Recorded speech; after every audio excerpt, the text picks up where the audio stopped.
Hello everyone, welcome, my name is Phoenix and this is the Consumer's Guide to Filmmaking. The Penguin, 2024, Lauren LaFranc. Taking place very shortly after the events of The Batman, Oswald Cobblepot, aka the Penguin, raids Carmine Falcone's office for information, but is confronted by Carmine's son Alberto. Killing Alberto, Oswald now has to deal with a witness, a kid by the name of Victor. Deciding, after some pleading, to let Victor work for him, Oswald's troubles continue when Sophia Falcone, aka the Hangman, is released from Arkham Asylum. With many enemies on many fronts, Oswald must find a way to rid himself of those in his way of total domination of Gotham City. I gotta say, I was honestly pretty impressed with this Batman spinoff. A decently entertaining little crime thriller here. Big fan. Sharing the same visual style as The Batman, The Penguin is dark, muted, and very Fincher-esque. It's an aesthetic that greatly benefits the gritty sort of Gotham City that Matt Reeves was creating for this universe. In general, the cinematography and editing maintain the same standard that the movie had. There's nothing really to report there. But what impressed me about this show from a technical perspective is the retention of the movie quality production design. Filming all over New York City, this crew did a phenomenal job of gussying up these areas and making them look like Gotham City, especially after the flood in the movie. The big explosion that caved in a street in the show had some really nice CGI and set design for a TV show. But the big thing though is the incredible makeup job Colin Farrell went through to play Penguin. According to him, that mask and fat suit was a fucking nightmare to wear, and he managed to take it like a champ and perform through all that artistry. Fucking amazing stuff. The music retains the same sort of tone as The Batman, but maybe a little darker seeing as this is a villain story. The foreboding and dark string pieces suffocate you in atmosphere, and never overbears on the scene that uses this sort of music. Only one piece was at all kind of bombastic, and that was the piece that played over the credits of the last episode. Those violins went absolutely fucking apeshit, and it fit the ending well. The soundtrack, in tandem with the score, is all about atmosphere as well. Seeing as Oswald is a child of the late 50s and 60s, he was absorbed in big band music and jazz.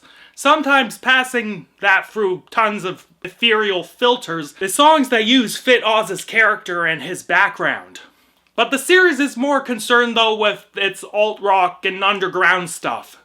Most episodes end with some sort of post-rock, alt-rock cover of some 80s song, but my favorite episode was the one that ended with fucking swans. Using the song Lunacy off The Seer, the minute that song hit at the credits, it really wowed you with how it accentuated the ending of that episode. The writing impresses me not because it's some intricately crafted or thoughtful masterpiece. It's a decent little crime caper, yeah, and I'm sure fucking soy nerds who haven't watched a single episode of The Sopranos will be amazed by it. The characters definitely carry the show though, as Oswald Cobblepot and Sophia Gigante Falcone, whatever, are really interesting.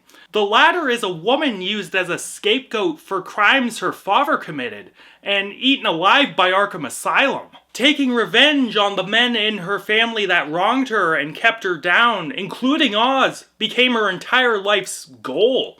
Revenge and hate tore her apart until it led her back to Arkham Asylum. But the former is the lead character, the protagonist, and what I like about him is that he's a fucking worm of a man.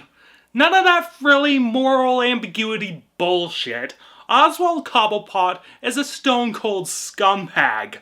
Liar, thief, murderer of many men, including his own family, he will do absolutely anything to get to the top.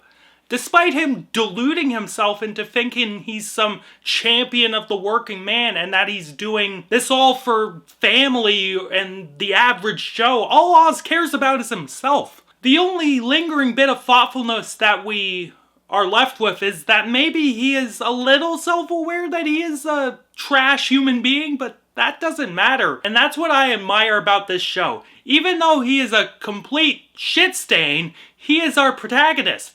and our monkey brain will cheer for him regardless. As the Penguin, we have Colin Farrell reprising his role from the movie. Not only did he commit physically to this character, he was really balls deep into the character emotionally as well.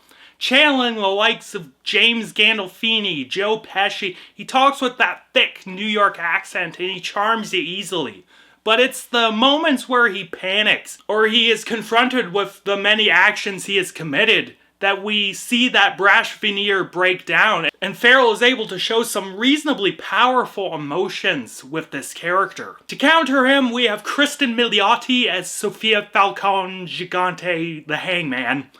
To start, I think I speak for everyone when I say I would let this beautiful woman do unspeakable things to me. But seriously, she was so captivating to watch in this role. Seeing that trauma manifest into subtle tics and a cold attitude was fascinating. Milioti never really raised her voice much or went cartoonishly schizo except for when she was in Arkham, but you could always hear in the way she spoke that she was tweaking a little. It's an incredible performance. Both were supported by some great actors and actresses. Renzi Feliz was great as Victor, and he nailed that stutter and worked it into some pretty meaty monologues well. Deirdre O'Connell was great as Frances Cobblepot, and she worked off Farrell really well in her scenes. The great Clancy Brown cut an intimidating presence as Sal Maroni, and while I wish it was John Turturro, Mark Strong was a more than acceptable stand-in for him, and Strong played Carmine Falcone really well. Theo Rossi was in the show as well, and he was great. It's just a really great cast all around, I say. So yeah, I think I dig The Penguin. It isn't a particularly amazing crime thriller in and of itself, and the filmmaking mostly just copies what Matt Reeves did with The Batman, but those aren't big indictments in the grand scheme of things. Continuing this dark, gritty look at Gotham through the eyes of a pure villain, one portrayed in a great performance by Colin Farrell, I am more than interested in seeing what The Batman 2 has to offer. I want to see how the pieces set up in this play into the next movie. If you're a big fan of Batman, specifically The Batman, this series is one you'll probably want to make a priority of seeing. Regardless of Batman though, it's a fun watch if you're just looking for a crime thriller to throw on. And I am feeling a 7.5 out of 10 on this one. It's a pretty fun show. Catch you later, guys.